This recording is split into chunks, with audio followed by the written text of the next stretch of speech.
है वो है नॉन रैंडम मेटिंग। तो नॉन रैंडम मेटिंग में अगर हम देखें तो रैंडम का मतलब आपको पता है कि हैपहैज़र्डली हो या एक मतलब पता ना हो कि किसने किस गैमेट के साथ मिलना है या किसी इंडिविजुअल ने किसके साथ जो है वो रिप्रोडक्शन करनी है। तो ये कुछ फैक्टर्स हम देख रहे थे जिसकी वजह से जेनेटिक इक्विलिब्रियम जो है वो अपसेट हो जाता है। तो उसमें हमने कल एक जो है फैक्टर पढ़ा था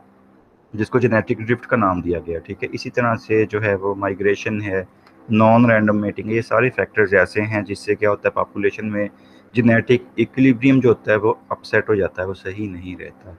तो अब जो नॉन रैंडम मेटिंग होती है अगर उससे फिर क्या होता है कि जीनोटिपिक जो फ्रीक्वेंसीज होती हैं वो हार्डी वीनबर्ग एक्सपेक्टेशन को फॉलो नहीं करती। यानी हार्डी वीनबर्ग लॉ आप पढ़ते आए हैं कि यानी आप उसमें एक डेफिनेशन पढ़ा करते थे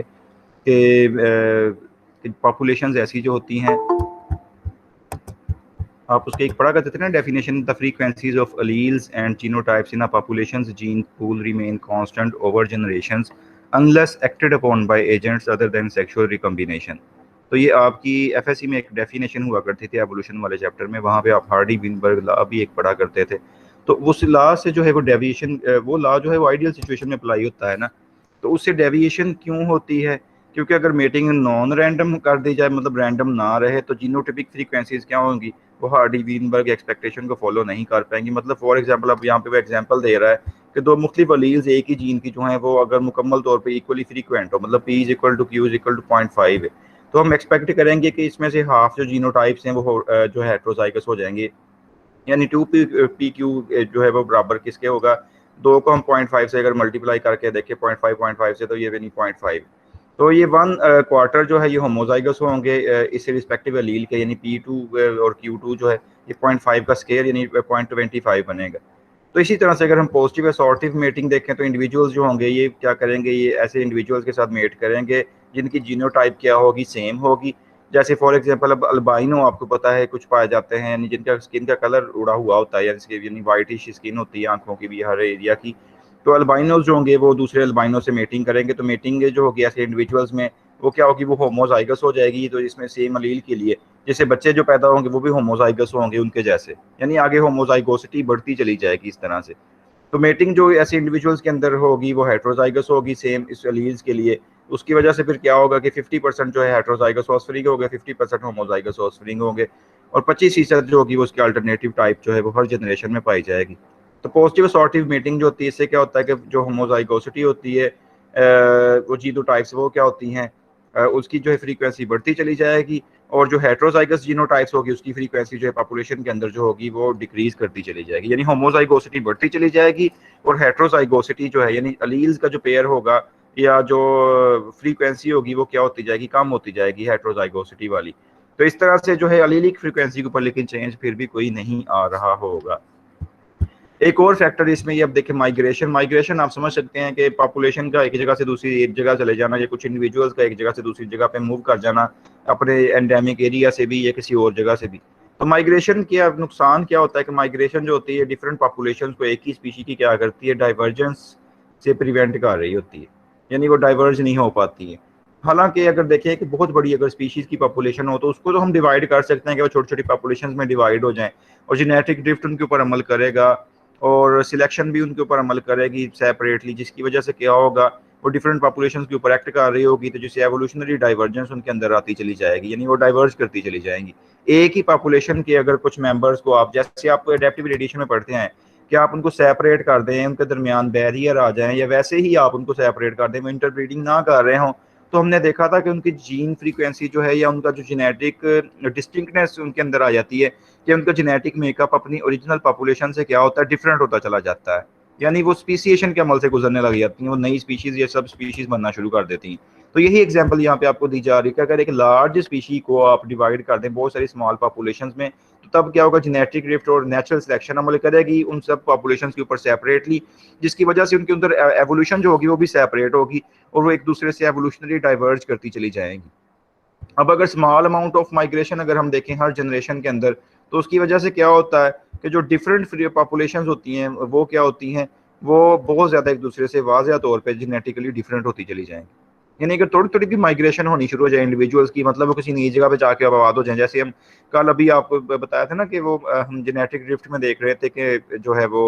बोटल नेक इफेक्ट और फाउंडर इफेक्ट। तो फाउंडिंग इफेक्ट होगा कि वो किसी नई जगह पे जाके आबाद हो जाएंगी, वहां पे जाके उनका जेनेटिक मेकअप वैसे ही होता चला जाएगा और स्पीसीएशन के अमल से गुजरने लग जाएंगी। तो उनका ओरिजिनल पॉपुलेशन से आहिस्ता आहिस्ता जो डीएनए होगा वो काफी हद तक डिस्टिंक्ट हो चुका होगा। अब जैसे फॉर एग्जांपल वो कह रहा है कि फ्रेंच और रशियन पॉपुलेशन को अगर हम देखें तो उनका जो एबीओ ब्लड सिस्टम में जो अलीलिक फ्रीक्वेंसीज है ना, वो क्या है, उनके अंदर जेनेटिक डाइवर्जेंस आई हुई है। मतलब जो फ्रेंच पॉपुलेशन की और तरह की फ्रीक्वेंसीज हैं, रशियन पॉपुलेशन की और तरह की फ्रीक्वेंसीज हैं अलीलिक, लेकिन ये जेनेटिक कनेक्शन अगर इनके दरमियान थोड़ा बहुत होता रहे, मतलब ये पॉपुलेशन आपस में मिलती रहे, तो मतलब उनके दरमियान में कोई भी रुकावट हायल नहीं हो पाएगी। तो इस तरह की जो माइग्रेशन होती रहेंगी, इससे क्या होगा कि इनके जेनेटिक मेकअप मुकम्मल तौर पर एक दूसरे से डिस्टिंक्ट नहीं हो पाएगा।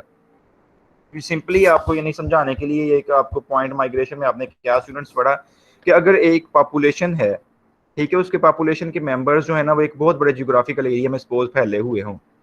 वो सारे मेंबर्स को ना आप एक समझ लें कि उसकी सब पॉपुलेशन मान लें। मतलब जैसे फॉर एग्जांपल आप कहें जी कि एक पाकिस्तान है, पाकिस्तान में पंजाब वाली जो है वो लहदा से पॉपुलेशन है, पंजाब वाले कभी भी ना सिंध में ना जा पाएं, ये सिंध वाली पॉपुलेशन से रिप्रोडक्शन ना कर सके, सिंध वाले कभी बलोचिस्तान ना जा सके, बलोचिस्तान वाले कभी किसी और एरिया में ना जा सके। तो इनका जेनेटिक मेकअप जो होगा वो आपस में ही इनब्रीडिंग करने की वजह से क्या होगा, डिस्टिंक्ट हो जाएगा, हालांकि सारे एक ही स्पीशी की पॉपुलेशन हो चाहे। तो अगर क्या हो कि फॉर एग्जांपल अब पंजाब वाले जो है वो सिंध के साथ भी जो है वो मीटिंग कर रहे हो, सिंध वाले जो है वो बलूचिस्तान के साथ भी या बाकी एरियाज के साथ भी, तो ये माइग्रेशन ही हुई ना कि यहाँ वाले लोग वहां पे माइग्रेट करके उनके साथ इंटरब्रीडिंग कर ली है। तो इस तरीके से क्या होगा कि जो उनके दरमियान डिफरेंस आ रहा है जेनेटिक मेकअप के अंदर, वो डिफरेंस इतना ज्यादा पॉपुलेशन के दरमियान नहीं हो पाएगा। मतलब पंजाब और सिंध की पॉपुलेशन में इतना जेनेटिक डिफरेंस नहीं हो पाएगा। और यही पहली लाइन में आप पढ़ रहे थे कि जो माइग्रेशन होती है ना, इसका फायदा क्या होता है कि ये जो जीन्स होती हैं या जो जेनेटिक मेकअप पॉपुलेशन का होता है, उसमें क्या होता है कि स्पीशी का उसको डाइवर्जेंस होने से प्रिवेंट किया जाता है। माइग्रेशन क्या करती है, डिफरेंट पॉपुलेशन को एक ही स्पीशी की डाइवर्जिंग से प्रिवेंट करती है। डाइवर्जिंग मीन्स कि उनका जेनेटिक मेकअप एक दूसरे से इतना ज्यादा डिफरेंट नहीं हो पाएगा। जैसे भी यहाँ पे वो एग्जांपल भी दे रहा है कि फ्रेंच या रशियन पॉपुलेशन जिनका एबीओ एलिलिक फ्रीक्वेंसीज जिनकी जो हैं, अगर उनके जेनेटिक डाइवर्जेंस जो आई हुई है, वो जेनेटिक डाइवर्जेंस को कैसे आप कम कर सकते हैं या मिनिमाइज कर सकते हैं कि अगर फ्रेंच और रशियन पॉपुलेशन जो है वो आपस में इंटरब्रीडिंग करते रहें, यानी उनके दरमियान माइग्रेशन कायम रहे। तो जो माइग्रेशन होगी वो क्या करेगी कि वो प्रिवेंट करेगी कि जो जेनेटिक चेंज आ रहा है या जो भी उनके अंदर डिस्टिंक्टनेस पॉपुलेशन के अंदर आ रही, कभी एक दूसरे से डिस्टिंक्ट होती जा रही फ्रेंच या रशियन पॉपुलेशन, वो नहीं हो पाएंगी क्योंकि उनके अंदर जीन्स जो हैं वो क्या होगा कि एक्सचेंज होती चली जाएंगी दोनों पॉपुलेशन के दरमियान। तो इसलिए दोनों पॉपुलेशन का डीएनए जो होगा वो एक दूसरे से इतना डिस्टिंक्ट नहीं हो पाएगा, इतना डिफरेंट नहीं हो पाएगा। क्लियर हुआ स्टूडेंट पॉइंट माइग्रेशन वाला? जी सर। अब नेक्स्ट ये नेचुरल सिलेक्शन है। नेचुरल सिलेक्शन आपने उसमें पढ़ लिया था, जो अभी हमारा हमने लेक्चर्स पढ़े हैं अपने, उसमें आपने डार्विन की थ्योरी नेचुरल सिलेक्शन की भी पढ़ी। तो ये वही है, आपको बताया गया कि डार्विन के मुताबिक आपने देखा था कि जो फिट होता है एनिमल या जो भी उसकी हम फिटनेस कह रहे होते हैं कि फलां ऑर्गेनिज्म बड़ा फिट है जी या बड़ा अडेप्टिव है, तो उसको हम उस ऑर्गेनिज्म को कहते हैं कि जो बहुत ज़्यादा रिप्रोडक्शन कर सकता हो। यानी एवोल्यूशनरी पॉइंट ऑफ व्यू से कोई भी ऑर्गेनिज्म अपने एनवायरनमेंट में सबसे ज़्यादा फिट वो माना जाएगा जो कि बहुत ज़्यादा अपनी रिप्रोडक्शन कर सकता हो, बहुत ज़्यादा अपने बच्चे पैदा कर सकता हो। तो अब नेचुरल सिलेक्शन जो होती है, आपको पता है, ये भी अलीलिक फ्रीक्वेंसी को चेंज कर जाती है और जीनोटाइप्स को चेंज कर जाती है किसी भी पॉपुलेशन की। और इसमें क्या होता है कि ये इससे फिर क्या होता है कि पॉलीमॉर्फिक जीन्स जो होती हैं फॉर एग्जांपल, वो क्या करती हैं, जैसे पॉलीमॉर्फिक जीन्स मीन जो बहुत सारी मॉर्फोलॉजीज को जनरेट करती हैं। जैसे फॉर एग्जांपल अब आप एबीओ ब्लड ग्रुप सिस्टम को ही देख लें, तो इसमें एक आपको पता है ना, अब जिनकी जीन्स पढ़ा करते थे, लीड्स पढ़ा करते थे कि आई ए है, फिर आई बी है, फिर स्मॉल आई आप पढ़ा करते थे, तो इनके कॉम्बिनेशंस, यानी वो एक ही अलील की कई हालतें, यानी एक ही जीन की कई मुख्तलिफ हालतें होती हैं। अब नेचुरल सिलेक्शन जो होती है पूरे एनिमल पे असरअंदाज हो रही होती है, कोई भी आइसोलेटेड ट्रेड्स पे अमल नहीं करती है, ठीक है, यानी पूरे बॉडी पे असरअंदाज हो रही होती है। और जो ऑर्गेनिज्म ऐसी जो ट्रेड्स को रखता है, इन ट्रेड्स को उसको फेवर किया जाता है, यानी जो सुपीरियर ट्रेड्स रखेगा, जो एनवायरनमेंट के मुताबिक फिट हो रही होती होंगी, वही डार्विन की थ्योरी यहाँ पे एक्सप्लेन की गई है। तो वो बहुत ज़्यादा उसको फेवर किया जाएगा, एनवायरनमेंट उसको फेवर करेगा। और जिस एनिमल के अंदर ट्रेड्स नहीं पाई जाएंगी जो उसको एडवांटेज दे सकें, तो वो क्या होगा, वो एलिमिनेट कर जाएगा, तो आहिस्ता आहिस्ता वो इस दुनिया से वाइप आउट कर जाएगा, उसकी नस्ल खत्म हो जाएगी। तो अगर जीनोटाइप किसी भी पर्टिकुलर जीन की अगर हम कहें कि उसकी रिलेटिव फिटनेस पाई जाती दूसरी जीन्स की निस्बत, तो हम क्या कहेंगे कि ऐसा ऑर्गेनिज्म बहुत ज़्यादा फिट होता है तो हम ये कह सकते हैं कि उसकी जीनोटाइप ने उसको एनिमल को एडवांटेज दिया, जिसकी वजह से वो सर्वाइवल कर सकता है, उसकी नस्ल भी आगे बहुत ज़्यादा होगी और उसकी रिप्रोडक्शन देखें पॉपुलेशन में क्या होगी, दूसरे इंडिविजुअल से ज़्यादा होगी। और अगर एक जीनोटाइप जो है अनइक्वल प्रोबेबिलिटी रखती है सर्वाइवल के लिए या रिप्रोडक्शन के लिए, हार्डी वीनबर्ग इक्विलिब्रियम क्या हो जाएगा, फिर तब सेट हो जाएगा। यानी अल्टरनेटिव जीनोटाइप्स जो होंगी उनकी अनइक्वल प्रोबेबिलिटी होगी ना, यानी जो तो फिट जीन्स हैं वो तो ऑर्गेनिज्म को सर्वाइवल के लिए अच्छी होंगी, लेकिन जो फिट नहीं ऑर्गेनिज्म को बना रही है एनवायरनमेंट में, उनकी प्रोबेबिलिटी भी कम होगी और उनका नतीजा क्या होगा कि वो ऑर्गेनिज्म को अपसेट कर देंगी, उनकी सर्वाइवल को भी या उनकी रिप्रोडक्शन भी कम हो पाएगी, तो वो हो सकता है ऑर्गेनिज्म ही दुनिया से खत्म हो जाए।